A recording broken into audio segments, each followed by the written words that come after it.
It is that time. Good evening. You have program notes that are giving you the facts on Hollis Frampton, and he's been here before, so this is really the second time many of you have had them. I hope there are a number of you to whom they are new.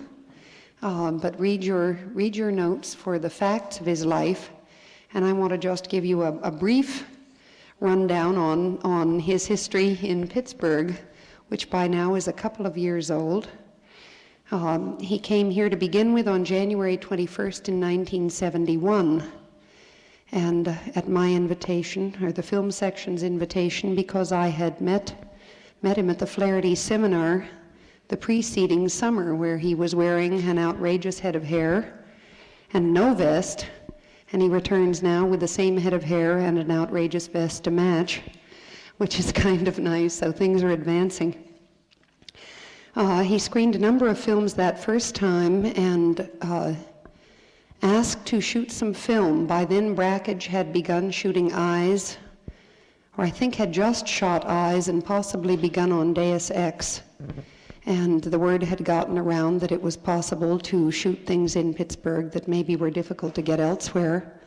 And Hollis had begun hatching on this plan to do a film called The Clouds of Magellan, which includes, of course, the Straits of Magellan, and tonight we'll see drafts and fragments from that. And for it, he felt he needed sequences to be shot of a dissection or dissections, and so we got permission to shoot these at the Pitt Medical School. Great cooperation of Dr. Sona, and went up and spent an unforgettable day. There we kept trying to get help, someone to do the backup camera, and I think ended up with one other person and me. And I shall never forget that day as long as I live. What I thought was going to be a horrible experience, and was in fact horrible, was also incredibly beautiful and very moving for the three of us. And I think it comes through in the film. You're not going to see that part tonight because he's using it in a different part of the longer film. Nevertheless, it was shot in Pittsburgh and was sort of the beginning of Hollis's encounter with this city. After that, he returned, and I think it was after that, and shot a sequence at U.S. Steel, or maybe it was the reverse. They were kind enough to give him permission to shoot at the Open Hearth, and so he went for 2 days, accompanied by several of their people, who were very helpful to him, and got what I feel is some of the most beautiful footage I've ever seen, unedited. As a matter of fact, when he brought it back to show it in Pittsburgh after it had been processed over at the new workshop, and I think there were very few things that I or anyone else would have cut out of it, just in itself seeming so complete. And he's leaving after this trip to go back and begin work on that, and so it's all weaving in, even though the time passes and years pass. This isn't a work, obviously, that's going to be rushed, and he can tell you a little bit more about the structure of it. Another time he came back and went over to Carnegie Mellon University to investigate the possibility of working with the computers, because it is a massive work, and I think would maybe take him the rest of his life if he were to do it with his own workings out, or the hope is that it can possibly be speeded up with the aid of some of our technology, and the city has been helpful in those ways. Let's see. He also was here to celebrate Brakhage's 39th birthday. Some of you may remember that day and that year, and returned again, I think, showing the U.S. Steel footage to celebrate the opening of the workshop in the basement of the Selma Burkhart Center. So altogether, he's really figured in the film life of this city, or at least the sort of advent of activities of various groups, various interests in film in the city, and is now talking about coming back later in the spring because he's got to leave tomorrow afternoon. And I suggested that he come back when the workshop moves to Oakland and maybe help us celebrate the opening of that place with the edited footage of the U.S. Steel sequence, which I think would be fitting since it was shot here. Whoops, is that us? Or elsewhere? No, it's not here. I think something else is alive. His work to me is just extraordinary, and I think maybe it's better that he talk about it. Those of you who are here, I think a number of you are in Bill Judson's class, and I hope have done some of the background that's led up to Hollis Frampton's work historically, art-wise, film-wise. There will be a time for questions and answers, and Hollis will also talk about the films or the pieces that he's showing tonight before we get into them and in between. And so, welcome to Hollis Frampton yet again.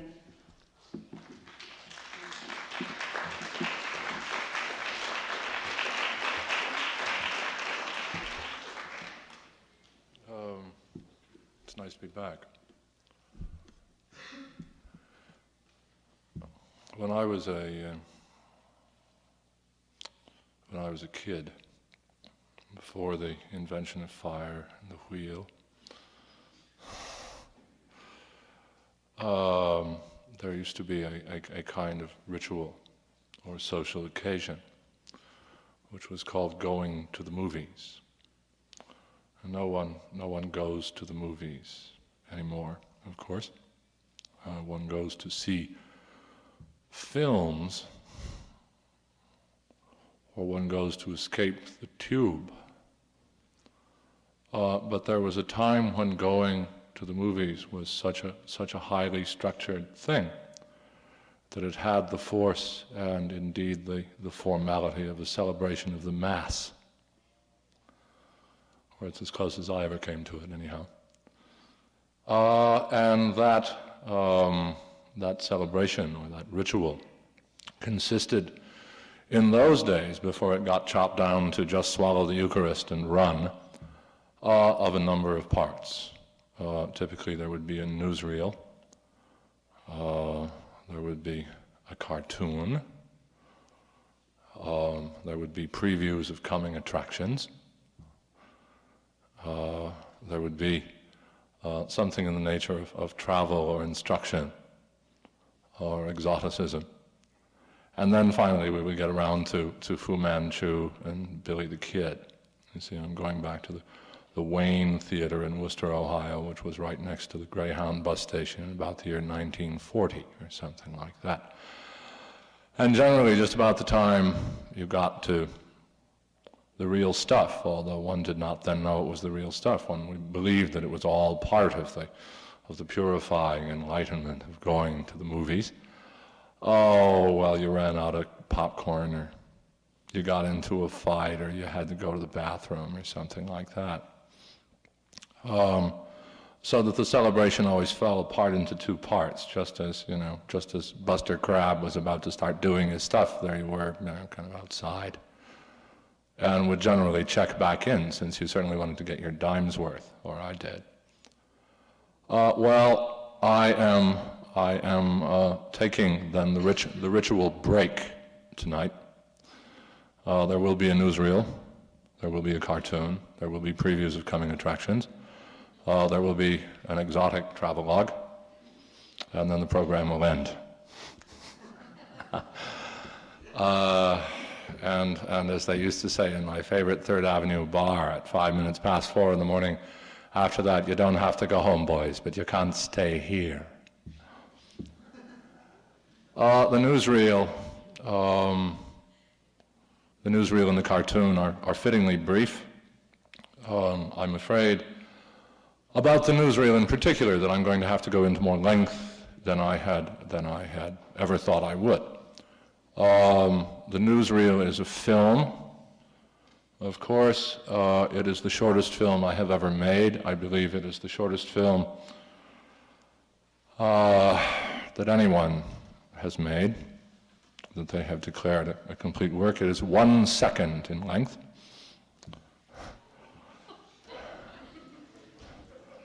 I think that beats Stan Brackage's I, Myth by a factor of 7. That's almost an order of magnitude. And it is called Less.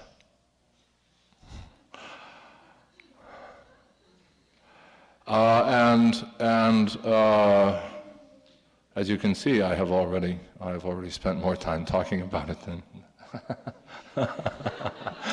Well, it's a problematical work for me because it was after a year 1972 in which I made 2.5 hours of work, after a year 1971 in which I made nearly 2 hours of work, after a year 1970 in which I made only one film, but that film was Zorn's Lemma, and cost me, well, let's say I feel that I can account for my time during that year. In 1973, I made 1 second of film.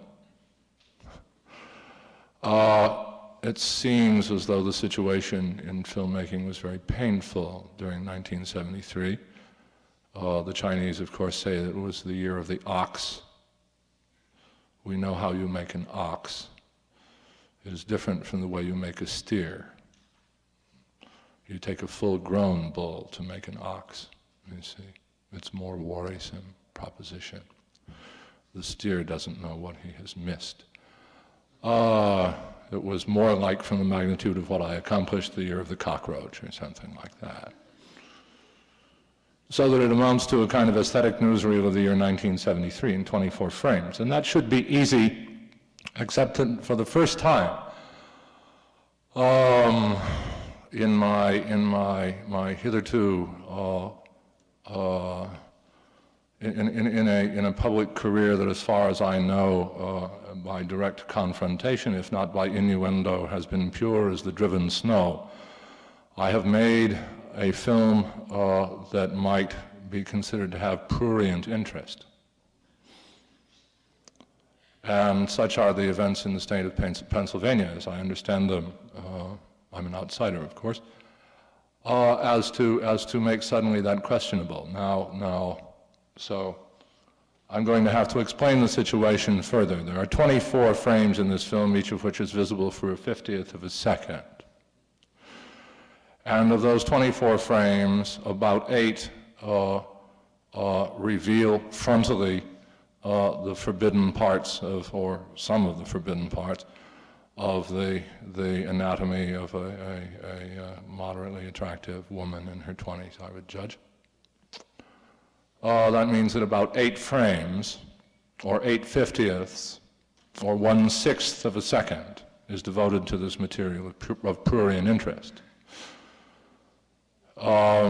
Since I have to afford a better understanding of the work, mounted 24 prints of it on one reel. That means that this prurient interest is liable to be before your eyes for 24 times 1/6, or 4 seconds altogether. I am a believer in community standards.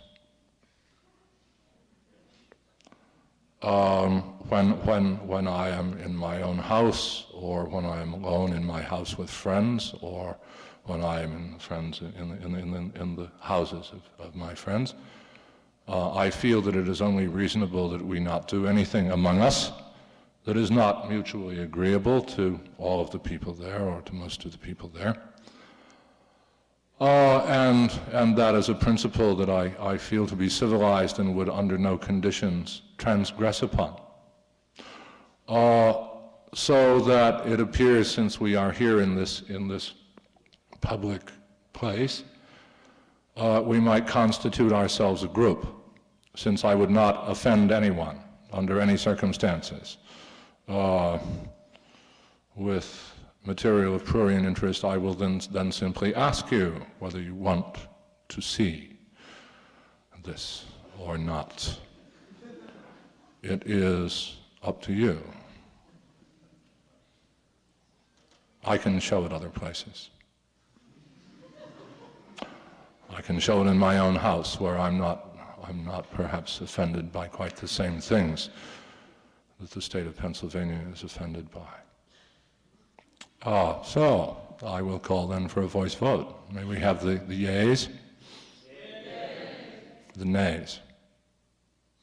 It appears that the ayes have it. So before we go on to this cartoon, I think it just would be reasonable very quickly to look at the newsreel. Won't take long.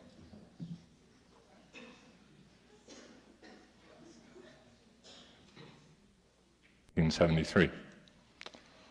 Onward then to 1974, the year of the tiger, for which I had better hopes. And then to the cartoon. I began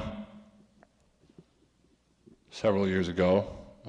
I was looking over some old carbon copies a few weeks ago, and I found really that something called the Clouds of Magellan and the Straits of Magellan go back rather farther than I had thought, to 1961, it would seem. And my views of what those things might be probably have changed a good many times or have undergone modification.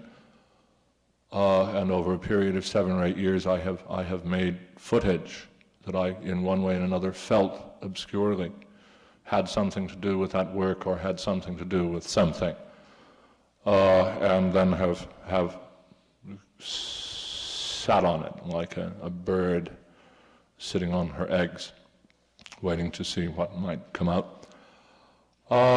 And so I began, finally, early in January, after I had had some insights that I will describe later, to edit some of this material, to begin to perhaps not so much make as find a shape that those images might be seeking among themselves.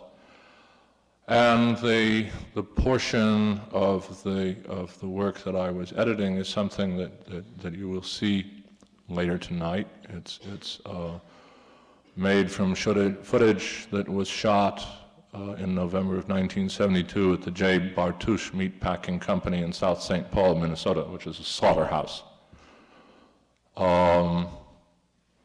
Footage that I had memorized, had lived with, had incubated, had in my house for a year and a half, let us say. And the work was in one way and another making me sweat. And so I decided to take a break. Well, when it's 30 degrees below zero and blowing hard in upstate New York, when you take a break, you sort of walk around the room, you see. So I walked around in this room. And it's a troublesome room, of course, because there are shelves on 2 sides of it, which are stacked high with cans of shot and processed footage, which also represent unmet responsibilities and dreams of one kind and another, and so forth. And they stare you in the face. And quite curiously, what stared me in the face was a little pile of 3 cans, 3 rolls of film, that I had made very casually one night at what in fact was a very boring demolition derby on a muddy field in the rain at the Madison County, New York County Fair in the summer of 1971, that I had given very little thought to. And as I looked at the tin cans, I realized suddenly that I knew precisely what to do with it. And so I made this film in 6 hours. Of fairly steady splicing.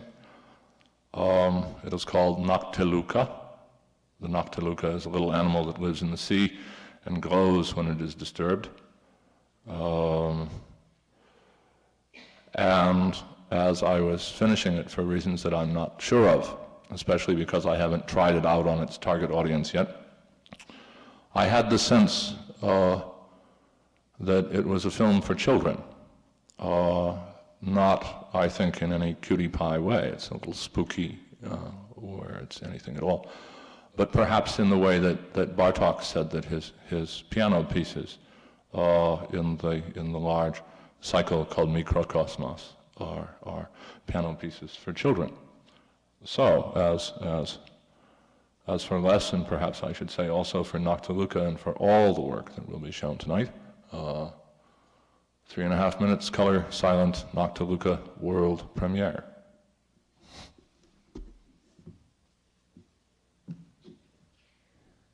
That's the finished work.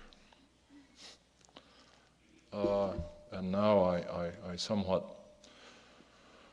I don't know, we live in civilized times.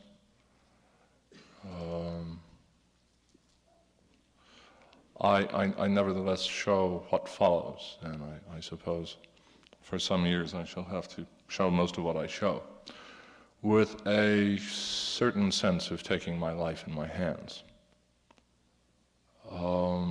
The last person, I believe, who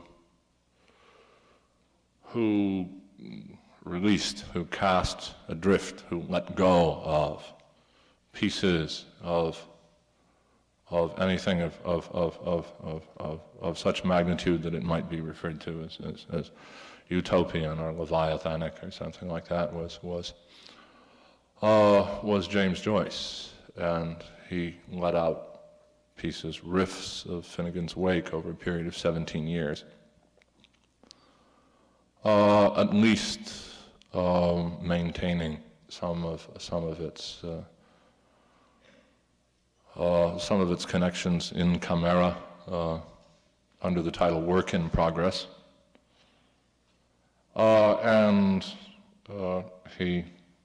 his experience, I think, in doing that was not altogether promising. Mostly he let himself in his case, of course, because he was a literary artist of enormous reputation, and in particular of scandalous reputation on account of a series of specialized misunderstandings about Ulysses, which had preceded it, the subject of all kinds of strange and bizarre theories about what it was about, and so forth, which must be difficult to take if you don't know quite yet yourself. However, I do this, and I suppose it's necessary for me to say a little bit about what it is. First of all, there is this monstrosity floating around somewhere in the lower centers of my brain, the hypothalamus. There's some handy place like that which controls things like, knee-jerk reflexes and whether or not you remember not to wet the bed and, that sort of thing, which reaches up and tickles my conscious lobes every now and then. And it is something that I call, at least as a working title, Clouds of Magellan. Well, okay. Clouds of Magellan is something that I have been at work on for some time, in bits and pieces, and have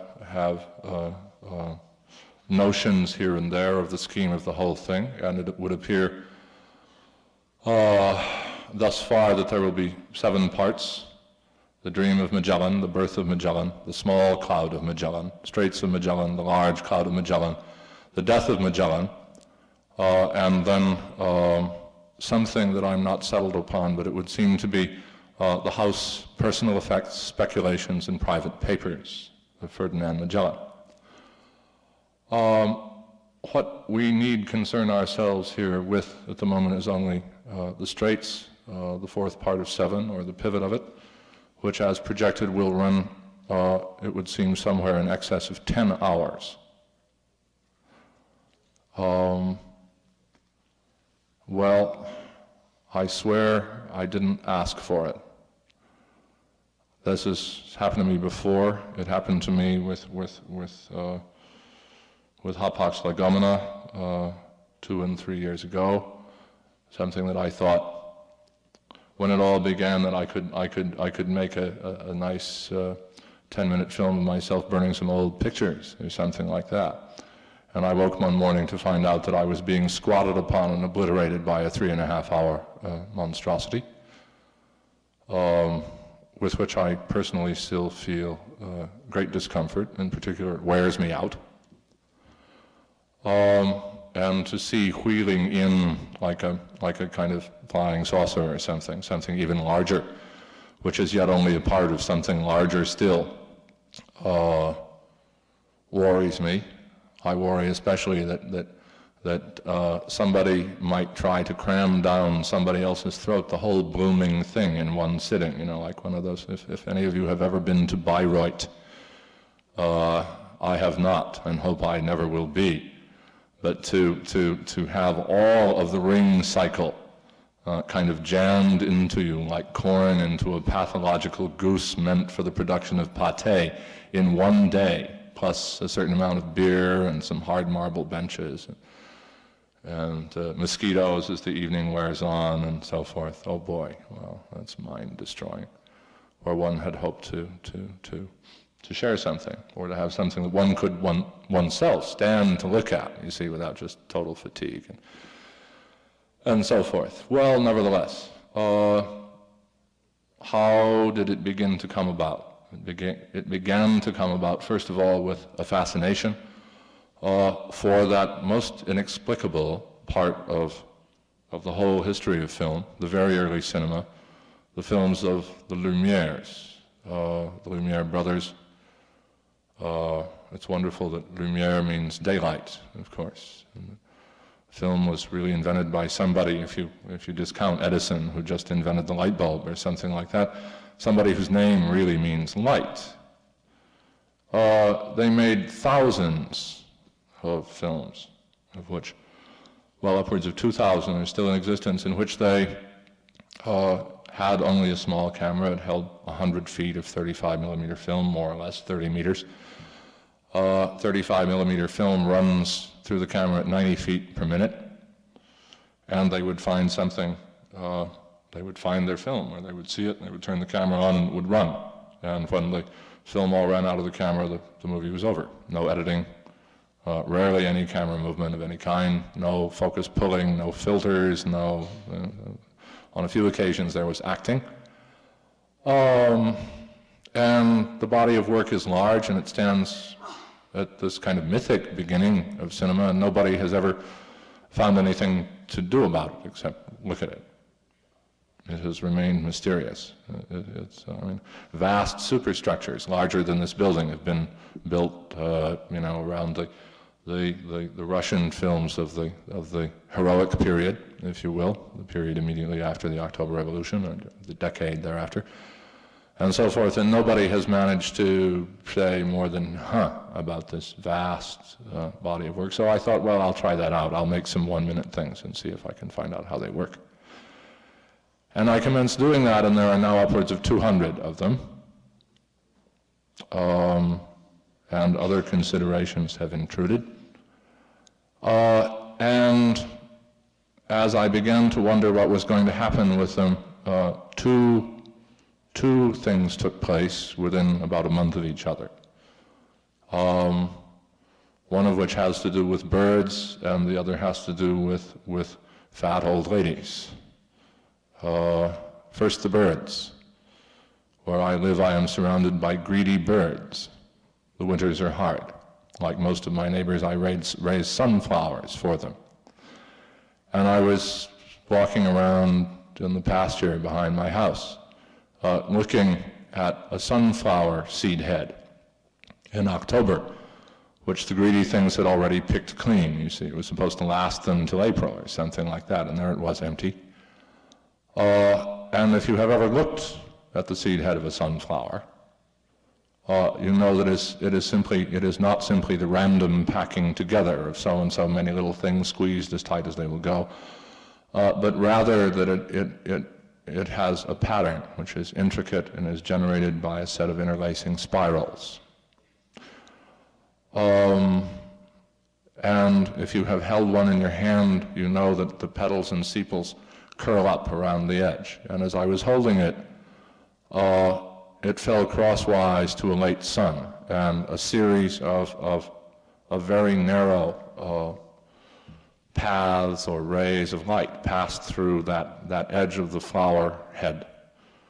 And each path marked a series of empty cells. And I had a very sudden, a daydream, if you will, a vision, if you will not, in which there was a kind of vast symmetrical spiraling flower, in which As you turned it, the light would pick out different cells, but each cell contained a lens, and if you looked through the lens, a little movie was going on in there. Not very long, usually quite simple. And so the movies obviously were little movies of my own, and I had seen some of them before, and you will see some of them tonight. And they were 1 minute in length, and I began suddenly to think about how long have I been doing that? Climbing the empty air.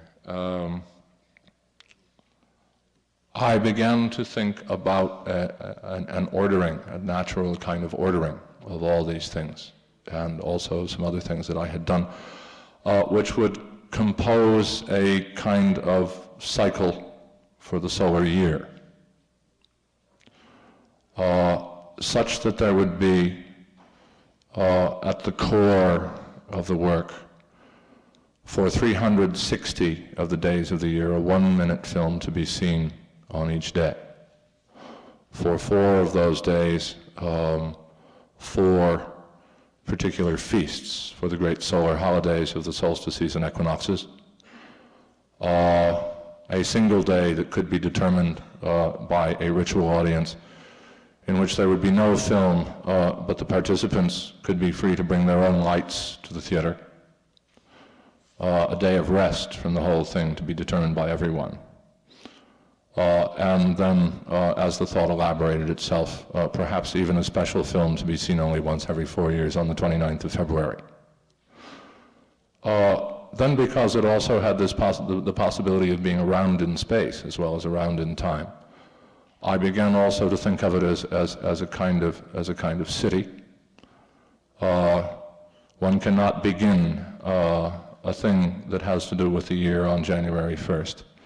But there must be some way to get into it. So I thought about having perhaps 12 most favored entrances and 12 favored paths. Where there are entrances, there must be gates. Where there are gates, there must be paths that lead to them. Where one passes in and out, there must be bridges from gate to gate. And so the whole thing began suddenly in my fantasy to contemplate itself. And as it complicated itself, another thing happened. And that brings in the fat old ladies. A woman named Fanny Elizabeth Cross, who was born November 5th, 1897 in Tyler County, West Virginia, died on November 25th, 1973. She was my maternal grandmother. I shall miss her bitterly every day that I live, and the whole of the work is given in her memory. So that the prologues and epilogues will have, as time passes, and there is material already for them, more and more to do with her. And that is to say, not only with someone who personally meant much to me, but in an impersonal sense, in a way, represents to me, I suppose, the discovery of woman within my own mind, so that she represents to me this old woman, perhaps as Rose C'est la Vie represented to Marcel Duchamp, a kind of internal counter-person who haunts me somewhat, and who seems, of course, to do things that I wouldn't do because I'm a latter-day bourgeois intellectual and a university teacher and a maker of highly structured works of film art and so forth. She makes suggestions that I would have perhaps difficulty in not rejecting out of hand. Okay, some notion then of the symmetry of this whole work, which is part of the work. And for tonight in random order, because they are drafts, even because there are 2 or 3 that I'm not sure will survive all the way to the whatever it is, the settling of the thing, the moment at which I can cast it adrift. 52 of the 1 minute segments. They do not bear titles. I do not sign them. And then also the extended piece, which is intended as a feast for the autumnal equinox, which is 28 minutes in length, drafts and fragments. That then takes some while, and afterwards I'll be glad to have you entertain me.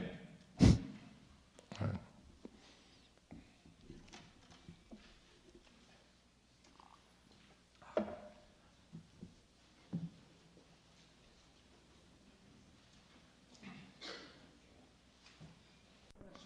Yes. Why did you give them a warning about it too? 1 second film was very nice, and we didn't warn you about this, which is repetitious, tedious, unpleasant.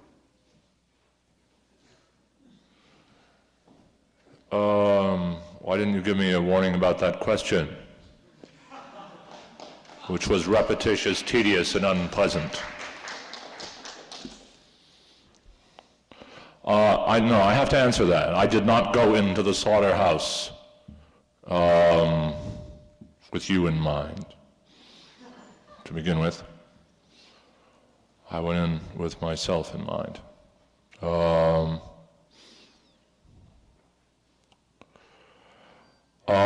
There are, in the role of spectator, a number of options that anyone has. One can, if one is seeking entertainment and feels that one is not entertained, if one is not amused, one can seek amusement and entertainment elsewhere. Life is long to that extent. You may feel that the slaughterhouse itself is a repetitious, tedious, and unpleasant place. And if you feel that way, then I invite you to think about how you feel about your food. And I invite you further to think about the task you so willingly impose upon those who make your food for you, because you cannot face the repetitiousness, the tediousness, the unpleasantness of it. When I went there, the men who work there, and it is a very small and very clean and very modern and highly mechanized abattoir. 18 men work there, and they slaughter 400 head of beef a day, ordinarily, unless they're working overtime. Were afraid that I had come to do an expose upon them. But they do good work, you see, and they're proud of it. It's hard work. If any of you has ever killed your own meat, as I have, you know that after the moment of killing the animal, what you are essentially faced with is a hard day's work. And I, in fact, of course, with my camera to hide behind, in particular, it's a great mediator in some of life's most difficult moments. And with all the options and all the quotations and all the even the recognitions of the possibilities of style that Western painting has presented with in the last 500 years, which may be repetitious, tedious, and unpleasant. I was enchanted. I thought the experience was beautiful. I thought the men who did it were extraordinary. I felt it was one of the most rewarding days I had spent in my life. Now, if you don't feel that way, I don't know what I can say. I consider the work serious, not entertaining. The difference, I would make a brief distinction between my feelings about the function of a work of art for a person and the function of a work of entertainment for a person. I like to be entertained, like any tired businessman. I go to the movies, for instance, to the movies. And they help me forget my troubles. You know, they help me forget my bad teeth, my mortgage payments, my divorce, for 3 or 4 hours, if the movie's really a hot number. I don't have to think about any of that stuff. It's very nice. Daddy takes it all over for me. If he's a very understanding daddy like Sam Peckinpah, I can get it off on my neighbors vicariously too, and that really helps me have a fine evening. What I usually find in confrontation with works of art is that I am more seriously than ever confronted with my own condition as a human being, with the defects in my consciousness, with the fact that I do have bad teeth, a divorce, mortgage payments, and a whole lot more besides. And I suppose part of that is repetitious and tedious and unpleasant. I thought I perhaps was as excessively elliptical when I merely said that the footage for Autumnal Equinox was made in the J. Bartouche Meatpacking Company, a slaughterhouse in South St. Paul, Minnesota. I thought that might conjure sufficient images in some people's minds. Yeah. She presented us with the dead. Why not with death? I do. You don't see it. There is one shot. You're talking about the killing of the animals themselves. It is, well, let me get back to the first part of your question, the statement part of the question. The killing of the animals is in fact rapid and exceedingly obscure. They come into a kind of chute, which is about 6 feet high. They cannot see around it, they cannot see out of it, and so forth. And a man on a kind of low balcony leans over into the chute with a gun, which it's called a humane killer. Curiously, it operates on it. The weapon only arms when it is pressed down against the animal. You see, and that is done as quickly as possible. It also happens to be in a dark corner, and so on. I did not feel, and I do not feel, that it's a film necessarily about death. I mean, that is, all those acts are undertaken to sustain life, you see. We don't think of ourselves as except in a very abstract kind of way, as taking life in order to sustain our own, but we do, you know, I mean, and by the, you know, there are 3 billion of us. You see, we take several 100 million lives a day to sustain our own. That is one of the things we do to sustain our lives, and another, of course, is to sustain our lives on a different level, is to try to look at what we really do, rather than averting our eyes. And there is, I think, the gesture of that repeats itself in the film, although I didn't, you know, at any time feel that terrified. In the large and the small, there is the constant small gesture of the eye sliding away, you know, as something catches it, or there is even, I detect, you know, the gesture of aversion from it. Things are dying. Well, gee, we're dying, you know. I'm dying right here in front of you. You're dying right here in front of me. And where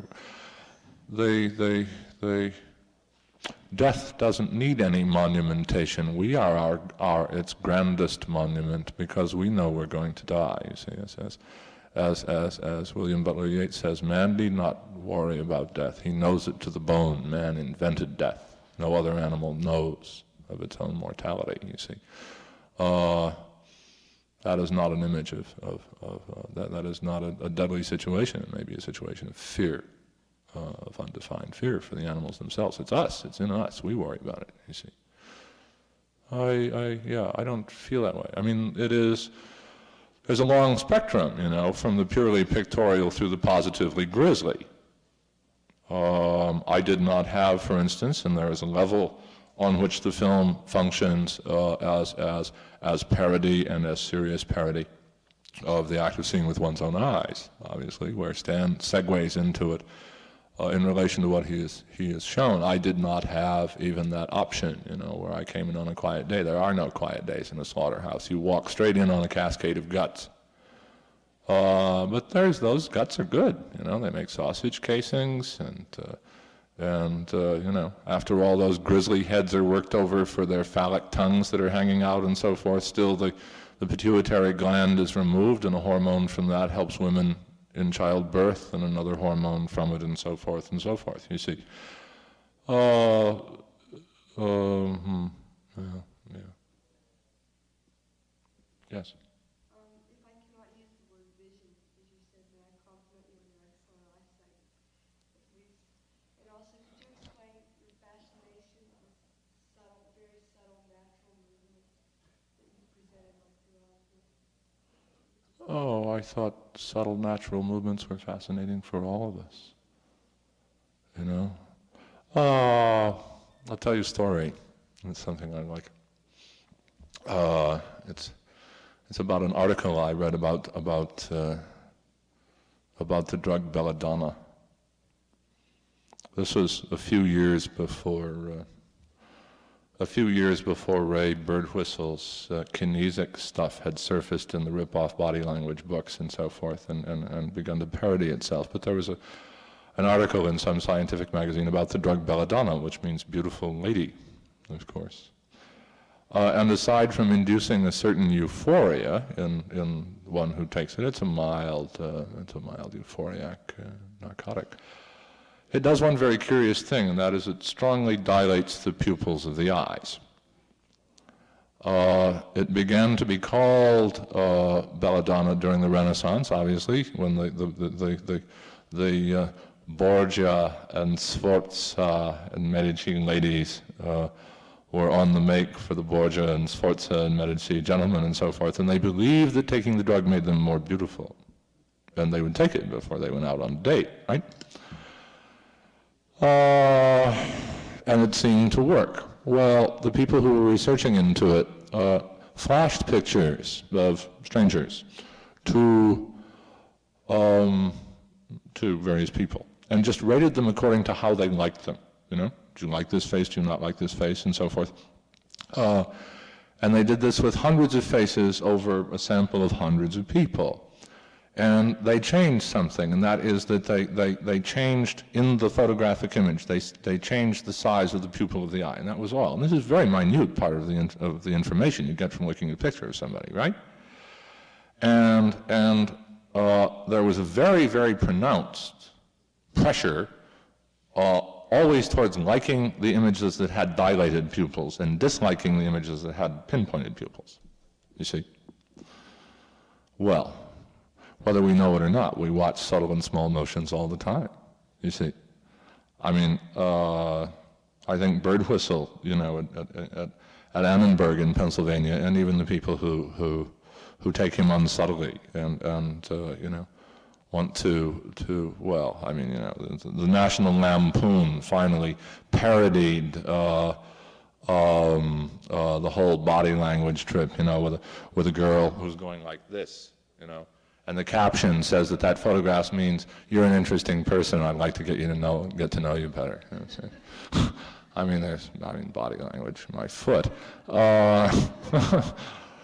But an awful lot of, you know, I guess I always believed that we were all interested in trying to live more consciously, to, you know, right? This is more fun, you see. I mean, when you're, you know, kind of riding, you know, really dancing with the small and subtle movements of life, then that's more interesting, I suppose, than just, you know, reacting as to whether you got your toes stepped on or you're going to step on somebody else's. You know, so, you know what I mean?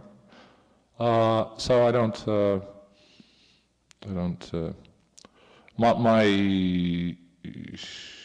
what to call it, my interest, my apparent need to do that in film is apparently comparatively recent. I mean, most of the stuff in Zorn's Lemma was shot from a tripod, for instance, tends to be as static as possible and has to do with what's going on within the frame, and this has to do with how I'm moving and what's going on within the frame and a whole lot of other things besides. It's much more complex kind of camera work. Do I respond to you? Okay. Over there. Then.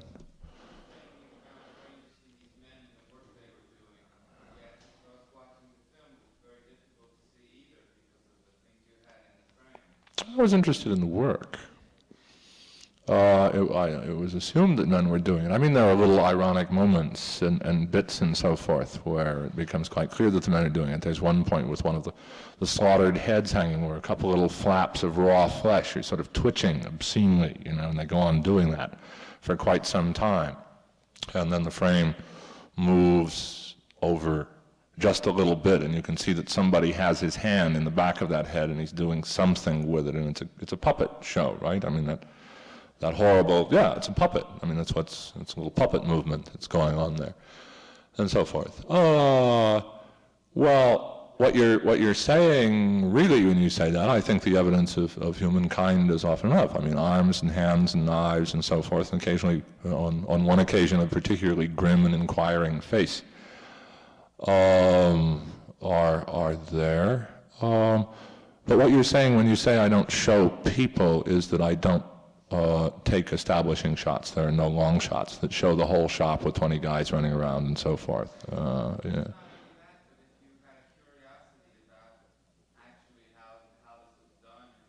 Oh, I didn't have that kind of curiosity. I've killed and butchered animals myself. I mean, that wasn't, you know, I mean, I wasn't there to find out what was happening. I was there to come to terms with what was happening when I didn't have to be responsible for that part of it myself, you see. I mean, in the little 1-minute film, for instance, that was a home butchering that I undertook with a friend of mine. Okay, so the camera was sitting out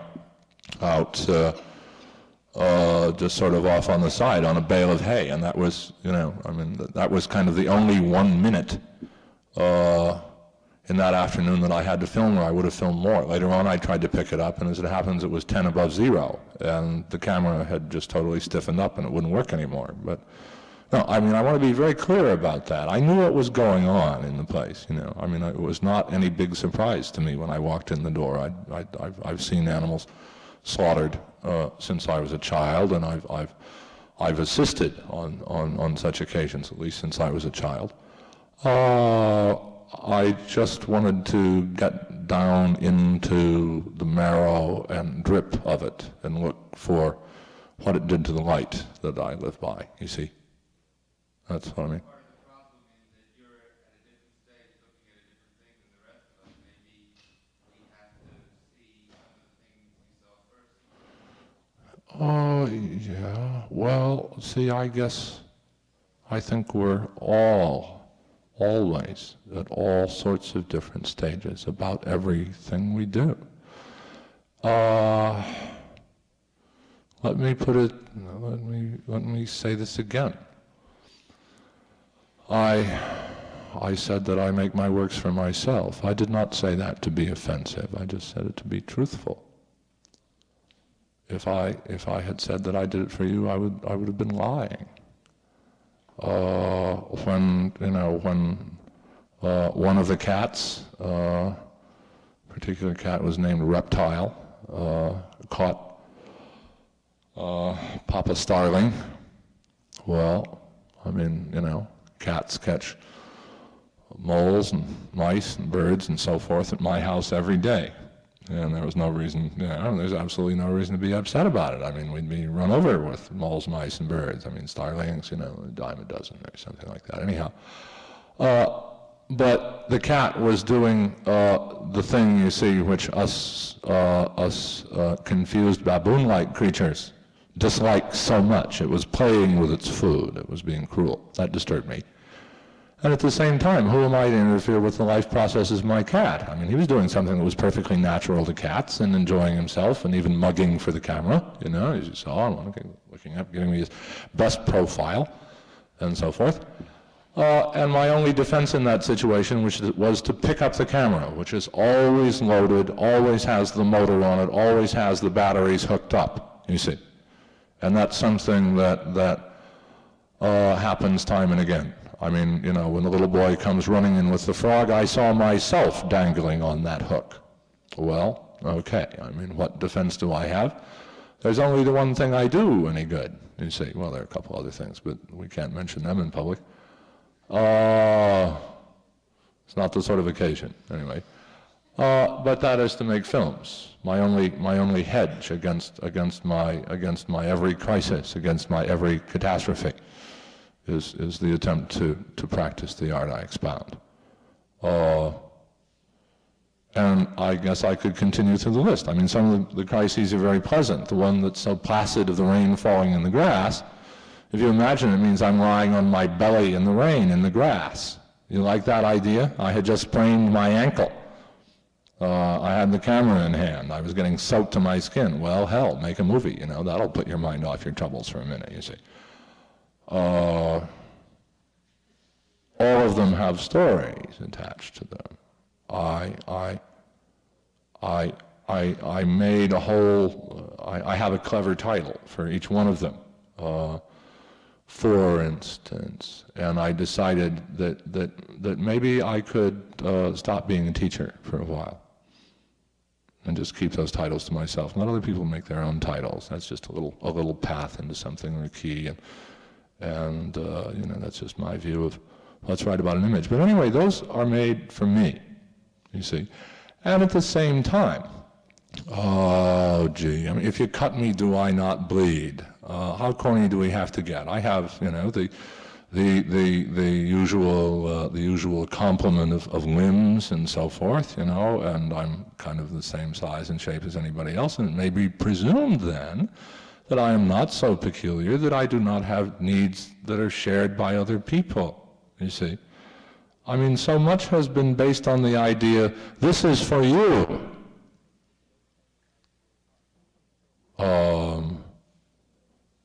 Not for me, for you, you see. You're going to sit there and I'm going to jam it down your throat because I made this for you. Well, what happened to notions like share? You know? Would you like a piece of cake, someone says? I mean, you know. If I had walked into my grandmother's kitchen when I was 4 years old and I said, "What's that?" and she said, "That's a gingerbread man and you're going to eat it, you little bastard." You see? That would have been maybe, you know, she would have been exhibiting a Hollywood attitude. You're going to love it. 4 stars, you're going to love it. Well, maybe you're not going to love it. Maybe 1 minute will answer a need you have now. Maybe 2 minutes will. Maybe 5 years.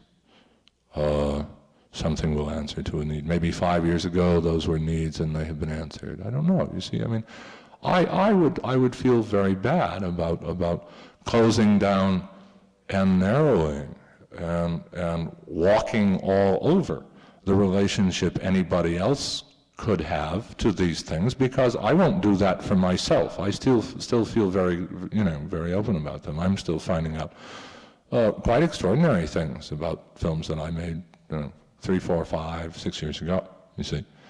And I would, you know, I'd like anybody else who likes it to have open to them those pleasures and those terrors, you know, and all those things that can happen out of works of art if we don't kind of snap to attention and march through them with a pistol to our heads or something like that. I just brought them to share. I didn't give them to you. They're not yours. They're mine.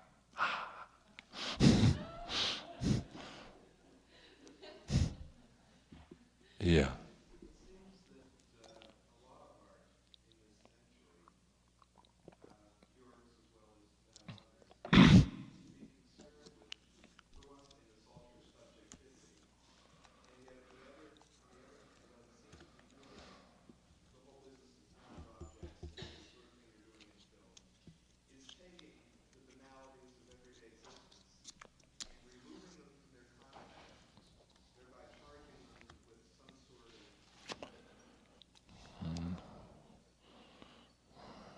You're providing material for a whole course in aesthetics here.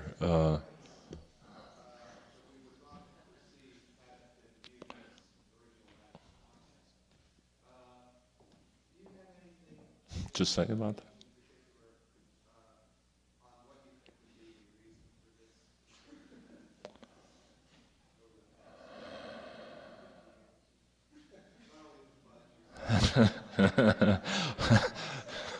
"50 years.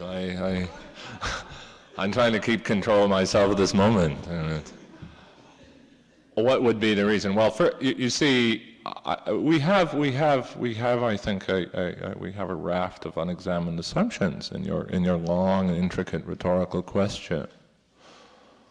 Oh boy, it goes like this. Why is it over the past 50 years that artists seem to be getting more interested in themselves? Is that right? That's what you're asking me?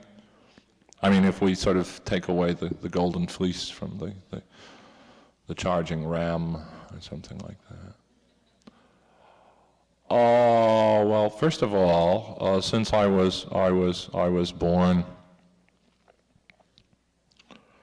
in 1936, simple arithmetic will show you that I have not been getting more interested in myself for the last 50 years. And I do not speak for other artists. I would ask you, though,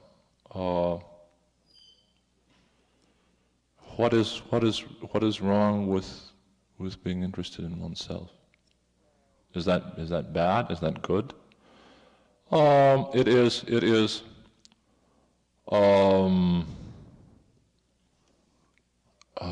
is classic to pretend not to be interested in oneself. It is romantic to be interested in oneself and pretend interest in other things. It is perhaps Baroque to pretend interest in both and neither at the same time.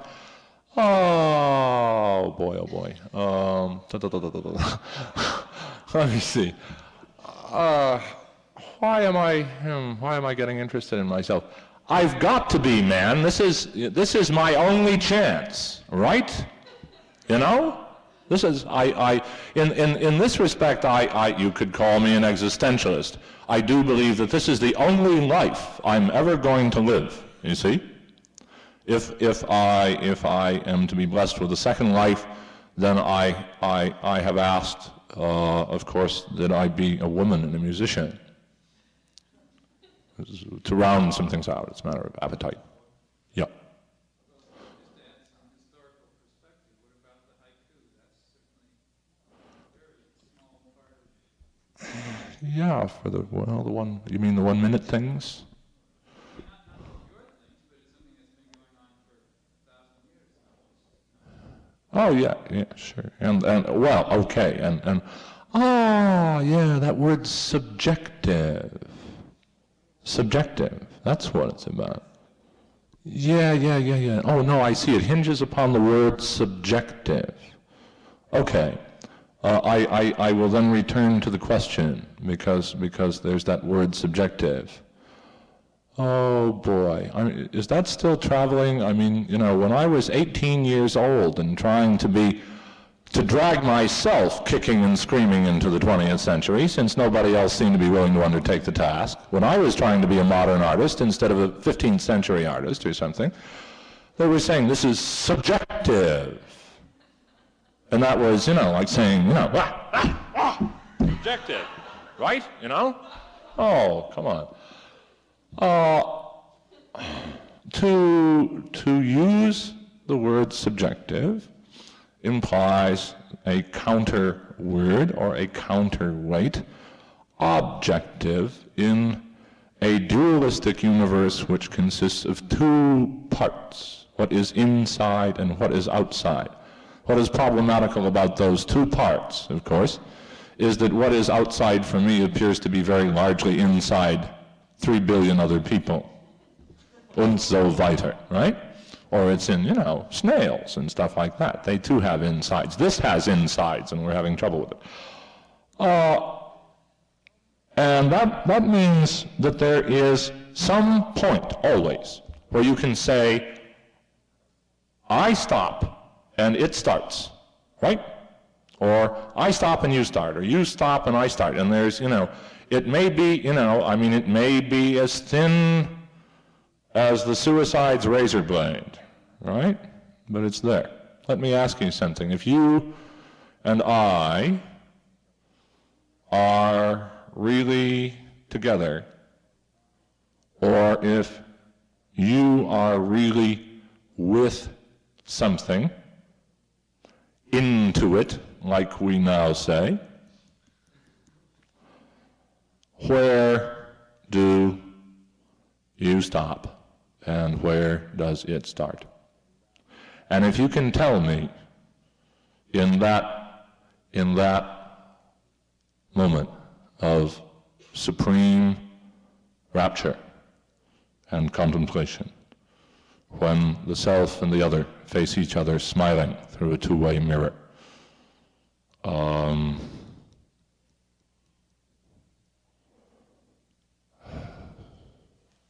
I'll be interested to hear it. I really will. I don't see it.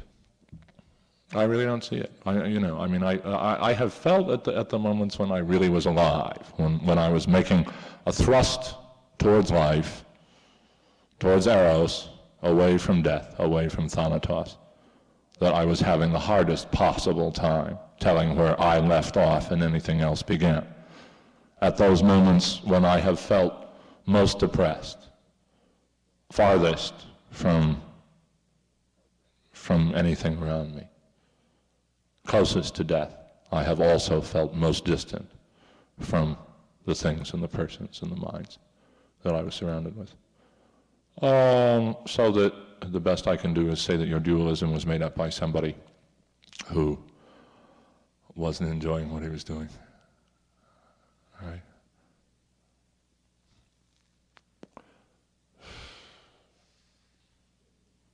We can't talk about making love. This is the state of Pennsylvania. But maybe you get my idea. Huh? Yeah, well, we can all talk to ourselves about it, can't we? Yeah, is there more? Gee, I mean, subjective, objective. What nonsense, right? It's like, oh gee, communication. I mean, I won't even go into that one. That's another one I was beat over the head with, and I thought we had, I thought, for instance, that the very existence of things like arid extra dry and FDS, if nothing else, should have convinced us that our supreme problem as a society is not to communicate, but to suppress communication.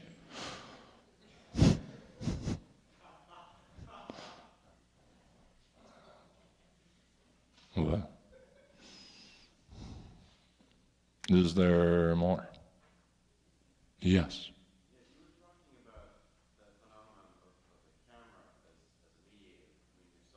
Yeah.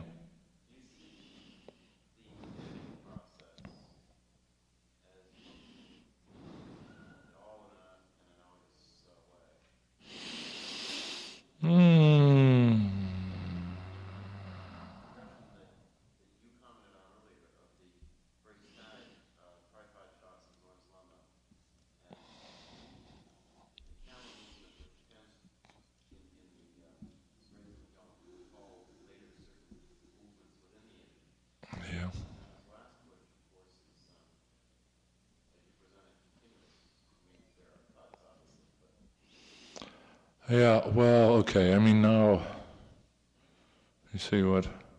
I do not have, as none of us do, except in the arts, I do not have a nice trapdoor in the back of my head, so, that others could look in and see what I see. When you make part of a work of art, you drill a couple of little holes, and then maybe people can, kind of peek in if they have the right angle, right? And if they want to, if it's that kind of day. And to really answer your question fully, I would have to make upon you the impossible demand that you visualize how things will balance out within a whole very large work and function over long distances in time, and through certain kinds of similarities and dissimilarities and conjunctions and disjunctions and so forth, to come into an equilibrium, you see.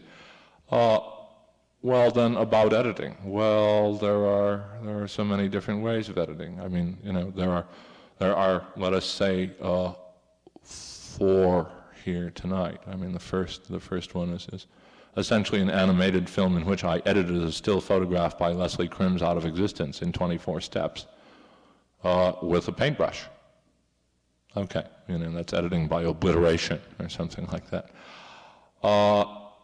The making of Noctiluca was perhaps what people would more conventionally understand more as editing. When I want to be mean to my students and they say, how do you edit a film anyway? I say, it's very simple. You have this, it's like being a sculptor with his block of marble. You have so and so many rolls of footage and the sculptor has a block of marble and he removes everything that is not the statue and then his work is complete, and you remove all the footage that is not the film and then your work is complete. That's cruel. You can do that on a bad morning a couple times. But we say that some things we leave in, some things we leave out. We decide where the cuts will be, part of some shot, not part of another, this, that, and the other. And then the order in which they go in, then you splice them all together and that's your film. Okay, and Noctiluca was made like that, and I have made films like that. When it comes to the 1 minute segments of Straits of Magellan, I do not shoot precisely 36 feet, I shoot about 50. I shoot 2 on a 100-foot roll. And typically I'm not watching the footage counter, of course, so I have to run half the roll through to 50 feet with the shutter closed and then open the shutter and then the film runs out of the camera. Okay. So I have 50 feet more or less and I'm looking for 36 feet, 1,440 frames precisely. So that the editing process there consists in determining the boundaries, you see, which are separated from each other by an absolutely rigid interval. They must be precisely 1,440 frames apart. That's the rule. Okay. So that's a kind of editing too, you see, but it's intricate and delicate. Some of them are immediate and obvious, some of them are almost purely nominal, some of them I have spent weeks fretting about which kind of virtually neutral frame to cut on, because then you're stuck with cutting, the 1,441st frame on down the line. With the slaughterhouse section, with the autumnal equinox, you may be reluctant to believe this, or you may not be reluctant to believe it. I removed 3 shots from all the footage I shot that day, and discarded them. 4 pieces of film are seen out of the order in which they were shot. I did determine a most appropriate rotation for the 12 rolls that I shot. So that the rolls are not in order that I shot them, but with all but the barest exceptions, the shots are in the order. And if you look closely, you'll see that the flash frames and the smears are still there. Everything is printed. Nevertheless, it was cut apart because if you look more closely still, there are single frames of green between the shots. They're more visible sometimes than they are others. I think maybe they work sort of far down. Green is the color that's missing. Green is also the color that those cattle are going to be missing for a long time, you see. Well, that's maybe another kind of editing, you see. But that's editing that I found I had done before, essentially, when I came to the bench. And a lot of the problem of beginning to cut that work at all was realizing what we all know anyway, I think, who have ever worked with film, that editing is done in the consciousness to begin with, and that I had virtually completed the process. And where there were hesitations, where there were drawings back, where there were barely converted goofs or moments when then I was not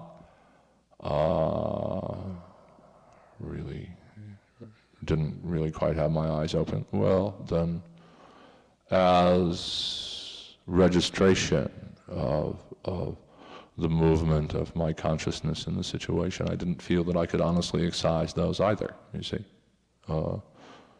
So that, so there are various. Of course, there are 2 or 3 that are on the order of 6 frames long. There's a very, very long one, I think, one of the longest single shots I've seen in any film that means anything to me, which is the tumbling over and over of the head and trimming it and washing it and so forth, which is 45 feet. That's, that's virtually a minute and a half or something like that. It's an incredibly long shot for me, I usually sort of make things a second or something like that. Well, that maybe is another kind of editing, but I guess what I'm really getting at is simply that I think, that it's not done on the bench. I mean, right? The splicer and the rewinds and so forth are those are models of the splicer and the rewind that is turning constantly in the frontal lobes and so forth, and would that we could, will it into life that way without, sort of that incessant handling of material and the incessant, kind of butchering of images that we must undertake, to sustain our lives, because, that's a lot of that goes on too. So that I would feel, about editing, that there should be as many kinds of editing as there are films. It seems most reasonable, and most often I have found that, and of course because some of my films have been intricate in particular, I have found that I just about figure out how to really cut the thing and get it going, and then it's all done, and then there I am in my misery again, not knowing, what order to hang things up on the clothespins, or, whether I'd like to have a second set of rewinds, or just any of those things. It always falls flat. I have to figure it out all over again. I would be most hesitant about taking anything, trying to erect it into a 100-legged theory. Because the minute you do that, then you really, get in trouble. The minute I really try to, which is not to say that one cannot get wise and shrewd and cunning and so forth, and after one has done quite a few things, I think then one has an idea of what one likes. Then in the absence of specific instructions from the muse, well, then I just do what I like, you see. It takes some time to find things that you like. The steel mill footage, which I'll be starting to cut when I go home, since I see now how to do it. Probably will not have very much more removed from it. It also smacks of virtuoso camera work and so on. And looking at it again, I have found that it would be a struggle to get rid of most of it, because I can't find any good reason to throw it away, so I might as well keep it. It made me gray making that footage. That's all I have, at least for that day. But then, keeping it still and all, I know already that the way things will be ordered will be very different. I'm sure of it. I could start out with the best intentions in the world of making it exactly the same, and by the time I'd made the first 2 splices, I would have forgotten all that stuff and be off on another tantrum or something anyway. You see, just standing there, in my house, by my rewinds, with not any very clear idea what I was doing anyhow. You see, you find that out afterwards. Or I do, what I'm doing. That's the side of my head that tells other people, you see, what's going on. And it's not very interested in film. It's interested in talking. You see, it's functioning right now, for instance. It doesn't let this guy say very much. He's sitting back here writhing in agony, saying, for Christ's sake, have a heart. Right?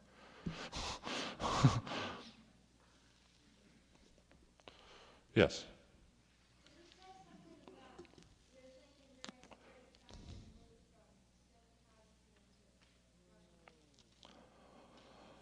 Oh, my thinking. Yeah. I guess I could. If you're twisting my arm, I take it. Oh, you are. It's ghastly. I can tell you very specifically what happens to me. I should probably go up a register and adopt the drastically confessional tone that we're so familiar with in a century that believes art is therapy. Anyway, okay, I don't know. I don't quite remember when I started fiddling with still photography. I always wanted to make films. I wanted to from the time I was 3, I think. It cost millions, and anyway, you weren't supposed to do it, right? It was like a crime, you know? And you had to have 50 people, and then Mitchell BNC. It was ridiculous, you know, it was just ridiculous. You couldn't do that. So I didn't do that. You know, I was a nice guy, tried to be, well-behaved young man, and so forth. And I had a few stabs at it. At the same time, I thought, well, you know, maybe I'll sneak up on it. I'll learn as much as I can. I'll do it one image at a time or something like that. And I got a certain distance into it, and well, 2 things happened. One was that my demon betrayed me, anyway. It would never quite let me be a still photographer. It was always forcing me into making series of things. And I was worried about the order in which the series was seen. And, you know, I mean, there I was, stuck with all the old filmmakers' problems with not making films. The other thing was that at a certain point, for reasons that are, not obscure to me, but not worth going into, I opted into the 8x10 posture, you see. I decided that that was the true road to eternity or, you know, glory or true satisfaction or something like that. And I went so far into it in my mind that I not only wanted to be Edward Weston, but I could feel myself bodily some days turning into Edward Weston, you know. I mean, as my soul was migrating from Manhattan to Point Lobos, and I was shrinking about 7 inches, my eyes were turning brown, you know, it was incredible, right? It was impossible, of course. I could not be Weston. I finally went and terrified myself with the experience of bearding Weston in his lair, and I decided that I didn't want to be Weston. And at the same time, the only thing I could do and stay a still photographer was Weston. So very quickly, I just petered out. It took me a long time to digest the Weston experience. It took me 6 or 7 years. But finally, it was very simple, you see. I mean, when something is getting you nowhere, especially after a decade, and your mind really is on entirely other things, and you don't want to do it, you just stop, you see. I mean, that's what happened. So there I was, you know, with a really magnificent darkroom that I had slaved to put together and so forth, you know, and a whole collection of view camera lenses and, you know, 100 8x10 holders and things like that. You know, if you haven't made a picture and you got $15 in your pocket, you always console yourself by going buy another holder, right? Just so as to be prepared for anything. Then it just gradually became quite clear that I wasn't going to do it. That's all. And at the same time, I had kind of crab-walked into trying to make films. I didn't want to commit myself too heavily to it for a very simple reason, and that was that I did not at that time believe myself to be a masochist. You see?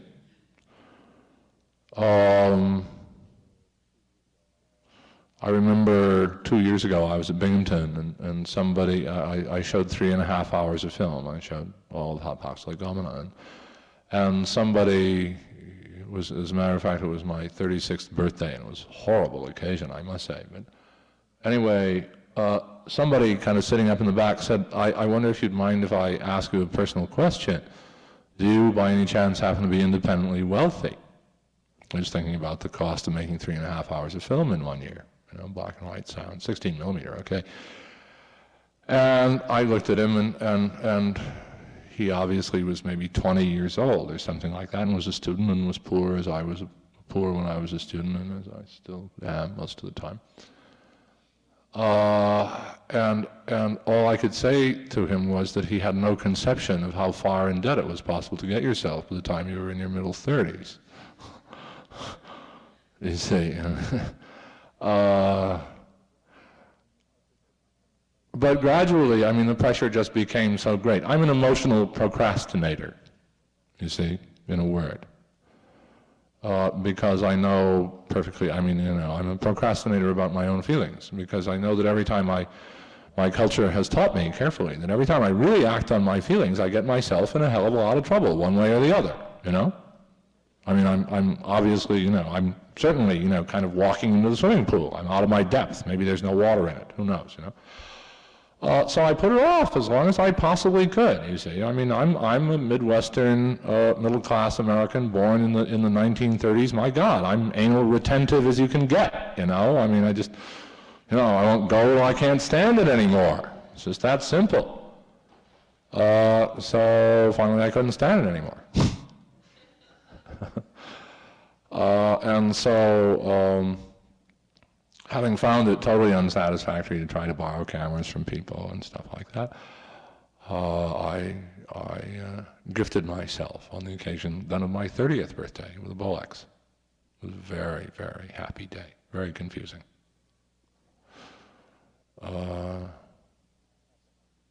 And that changed things. Not the hardware, you see, but my having made the gesture. I mean, the hardware is, you know, it's rubbish. You know, you wear them out after a while, right? 250,000 feet of raw stock later, I've gone through 3 Bolexes, and the 4th one is, you know, just going, and it's complaining and crying, poor thing. I should leave it in the pasture, in the rain, someday. Let it return to the earth. But, well, have you seen a film of mine called Nostalgia? Well, that's the elaborate suicide note of a still photographer, if I've ever seen it. It's burning up all the old unsuccessful, not all of them, but a dozen of them. The still photographs from that sad time. Then talking about it. There's more to it than that. It never worked for me. I recognize that, you see, that it's a very difficult transition to make, because I don't think the two things really have anything to do with each other at all. F-stops, raw stock, big deal. I mean, one can also, you know, paint a dining room chair or a Picasso with the same material too, or they both use the brush. I mean, it's, you know, it's crazy to bother thinking about it. I do know that when I made that decision, or when I did not make that decision, when I put it off so long that, you know, finally some more intelligent organ than my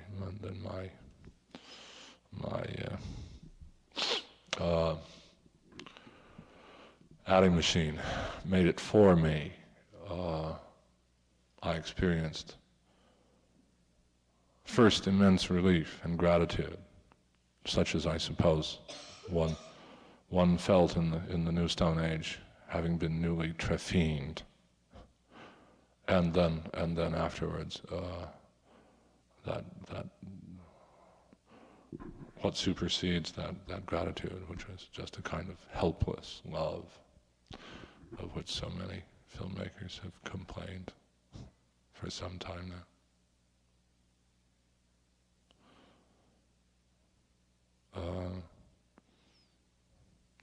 It's not an easy transition. It is not a difficult transition, because it is not a transition, right?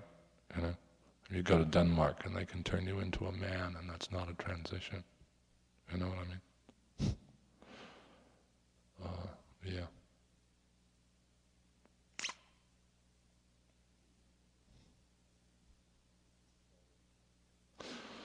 Ite missa est.